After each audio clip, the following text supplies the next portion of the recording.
Well, Ted, on the other channel, Hulk Hogan officially signed his contract with WCW, and they have a big ticker tape parade for him at Disney MGM in Orlando.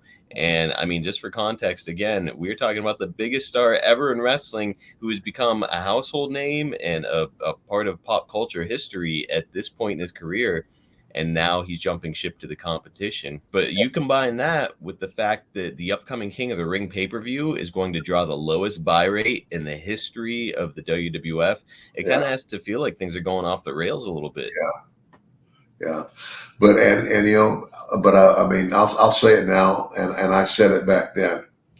I said, don't ever think that you are going to pull one on Vince McMahon. Vince McMahon is resilient. Uh, you know, I would say this: what Vince really knows about wrestling in terms of finishes and all that kind of stuff and whatever that's not Vince. He's not really a wrestler. What he is a extremely good marketer of his product. Yep. And if he's got to take a turn and go in another direction to do that, he'll do it, and he did it.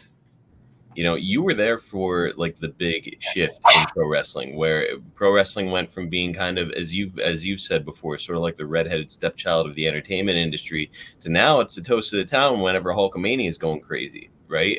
It's all over TV. It's bigger than it has ever been. It's reached an unprecedented level. Now coming out of that, Hulk Hogan has jumped ship. The numbers are way down. Things aren't going the way that they had been in previous years. It makes me wonder, Ted, from your perspective, did you feel like, okay, that was like an anomaly with Hulk Hogan? The party is over. Wrestling reached its peak, and now we're sliding back down? Or did you feel like it could reach the same peak again as it did with Hogan? I'm not really sure. I didn't think that wrestling would ever go away again, and it's like, um, but I mean, just I don't care what you are, what other, anything that's in television programming, it has its ups and its downs and its in betweens, and I definitely think that Hulk Hogan leaving the WWE and going to Turner was definitely, I think, a shocker for everybody. And obviously, it's kind of like the $1 Million Man says, everybody's got a price. Ted, hypothetically, if you had received an offer from WCW at this time, 1994, were you contractually bound to the WWF in your new role as a manager or announcer, or could you have come and gone as you pleased? Um, I think you know what? I'm trying to think.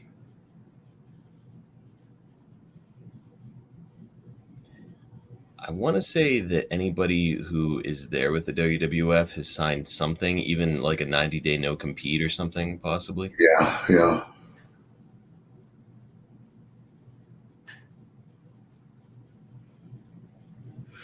And I think the issue might have come up with my contract, and I didn't sign it. I don't know.